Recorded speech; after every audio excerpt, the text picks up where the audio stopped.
आज चल रही है इन लोगों पर। प्राइमा फेसाई आप क्या महसूस करते हो कि वाकई में कोई अपराध कारित हुआ है या फिर जो भी इनके खिलाफ केसेस चल रहे हैं वो राजनीतिक हैं?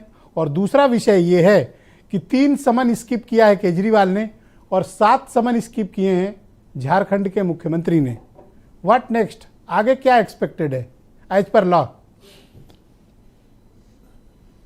देखिए भैया जी, पहले तो ईडी एक्ट में गिरफ्तारी के संबंध में जो प्राविधान है उसमें यह है कि अगर ईडी को यह विश्वास है, मतलब they have reason to believe that offence has that the person has is guilty of an offence, मतलब उसको इतना विश्वास हो जाए कि इस आदमी ने अपराध किया है और इसके लिए उसके पास साक्ष्य हो, तभी वो गिरफ्तार कर सकता है। तो अब देखिए, सामान्यतः जो प्राविधान आईपीसी वगैरह होते हैं उसमें सस्पिशन पर भी गिरफ्तार कर लेते हैं, लेकिन ईडी के लिए सस्पिशन पर नहीं गिरफ्तार करेंगे। आपको पूर्णतः इस पर विश्वास हो जाए कि यह आदमी उस अपराध को कारित किया है, तब आप गिरफ्तार चाहें तो करें और चाहे तो न करें ही में वो अरेस्ट। ये नहीं है कि ही शैल अरेस्ट, तो ये तो कानूनी है।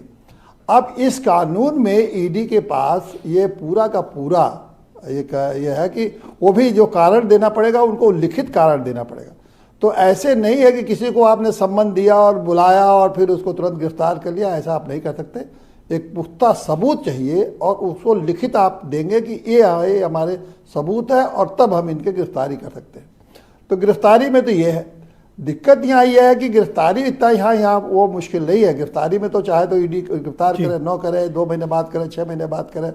सम्मन इवेट करना कोई उसमें इनके कानून में नहीं है कि एक सम्मन नहीं है तो दूसरा सम्मन नहीं है, तीसरे सम्मन नहीं तो आप सर अगर कोई 3 या 7 या मल्टीपल करने के समन्स को स्किप करता है, रिफ्यूज करता है, एंटरटेन नहीं करता, उस या पर पेश नहीं होता, तो क्या होता है? गिरफ्तारी का कारण बता दिया ना आपको।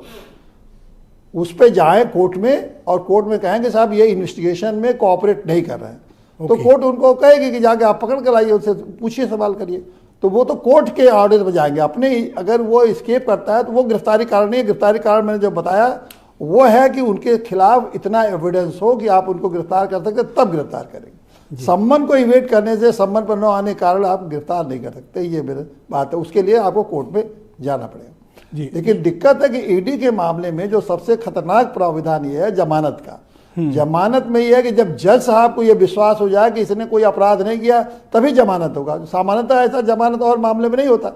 इसीलिए जो ईडी के मामले में एक बार अगर गिरफ्तार हो जाता है तो वो जल्दी उसकी जमानत नहीं होती, क्योंकि जज साहब को विश्वास कैसे हो जाएगा पहले ही शुरू में कि इसने कोई अपराध ही नहीं किया है। तो ये जो प्रोविजन है, इसीलिए इस प्रोविजन के नाते लोग एक बार जेल में चले जाते हैं तो छूटते नहीं है। बाकी अपराध मर्डर करके आप 2 दिन में 10 दिन में छूट के चले आ जाएंगे, लेकिन ईडी में नहीं छूटेंगे, क्योंकि वो बेल के जो संबंधी प्रोविजन है बहुत हार्श है और इसको सुप्रीम कोर्ट में चुनौती भी दे रखा है लोगों ने, उसके लिए बहस चल रही है। तो धन्यवाद सर, हमारे साथ जुड़े रहिएगा। ये दिक्कत है सेकंड राउंड में।